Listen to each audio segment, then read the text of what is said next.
Here's a number that sounds made up until you check it. $3. That's roughly what it costs to turn 1 cubic meter of ordinary beach sand into solid rock. Not with cement, not with heat, not with any factory process at all, just seawater and a few volts of electricity, about what you'd get from a single AA battery. In August 2024, a team at Northwestern University ran a mild current through sand soaked in seawater and watched it fuse into a dense, load-bearing mass in minutes. No kiln, no mixing truck, no 2,700-degree furnace, just electrons doing what the ocean already knows how to do. Now compare that to what's actually holding up the world right now. Every sidewalk, every foundation, every seawall depends on cement. And cement is a brutal process dressed up as a boring one. Making it means baking limestone at around 1,400 degrees Celsius. And that reaction releases carbon dioxide as an unavoidable byproduct. Not a flaw someone forgot to fix, but basic chemistry baked into the recipe. The cement industry accounts for roughly 8% of global CO2 emissions every year, behind only electricity generation and steel as a source of hard-to-eliminate carbon. It isn't cheap either. Coastal engineering using conventional binders can run up to $70 per cubic meter for treatments, comparable to what that Northwestern team pulled off for $3 to $6. And we keep pouring more of it. Humanity now lays down more concrete every 3 years than was poured across the entire 20th century combined. That's not a system with room to course correct slowly. So if a cheaper, cleaner alternative exists, and has existed in some form for decades, why isn't every coastal city using it already? The honest answer isn't a cover-up. It's simpler and, in a way, more frustrating than that. Construction is one of the most risk-averse industries on Earth, built on decades of code compliance, insurance requirements, and supply chains optimized around Portland cement. A process that sounds like science fiction, sand that turns to stone and can be turned back into sand again, doesn't get adopted because it works in a lab. It gets adopted when regulators, insurers, and contractors all move at once, and that kind of institutional shift happens slowly, often after the underlying science has already sat quietly in a peer-reviewed journal for years. And this science has been sitting there for a lot longer than 2024. Rewind to 1976, off the coast of Texas, where a German-trained architect named Wolf Hilberts was standing in shallow seawater with a metal frame and a low-voltage current. Hilberts wasn't a chemist. He was an architect obsessed with one question most engineers never bothered asking: how does a coral reef build itself?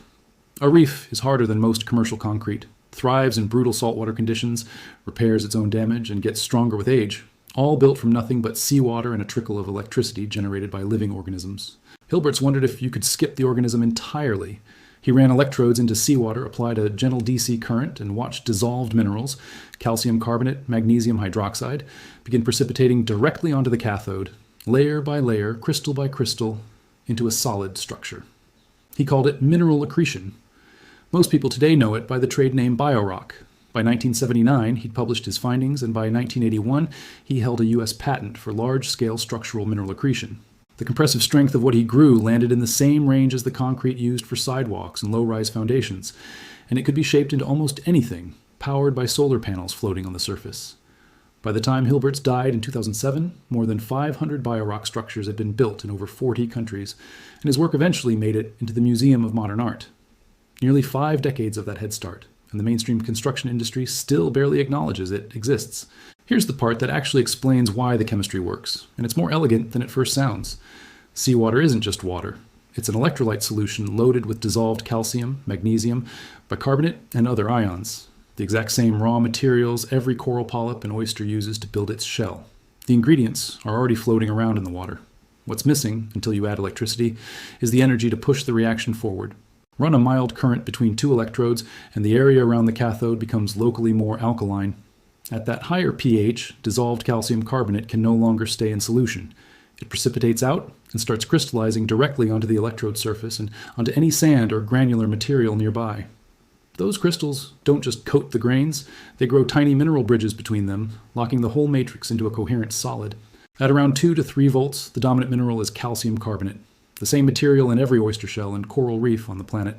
Push it closer to 4 volts, and the chemistry shifts toward magnesium hydroxide and a mineral called hydromagnesite, something the Northwestern team, led by researcher Alessandro Rotoloria, was reportedly among the first to document forming through this specific electrodeposition process. And here's the detail that separates this from ordinary cement entirely. Reverse the polarity and the reaction runs backward. The localized pH drops, the minerals dissolve, and the rock turns back into sand, a construction material you can genuinely undo on command. That reversibility opens the door to something bigger than any individual seawall. A related field called biocementation has spent roughly 2 decades developing a parallel approach that swaps electricity for bacteria, a microbe called Sporosarsina pastori that breaks down urea into carbonate ions, which then bond with calcium to precipitate crystals right at the contact points between sand grains, cementing them together at room temperature with no kiln involved. Field scale tests have reached compressive strengths comparable to real architectural concrete. Different mechanism, same underlying logic. Nature already knows how to turn loose grains into solid stone. The stakes here go beyond a cheaper sidewalk.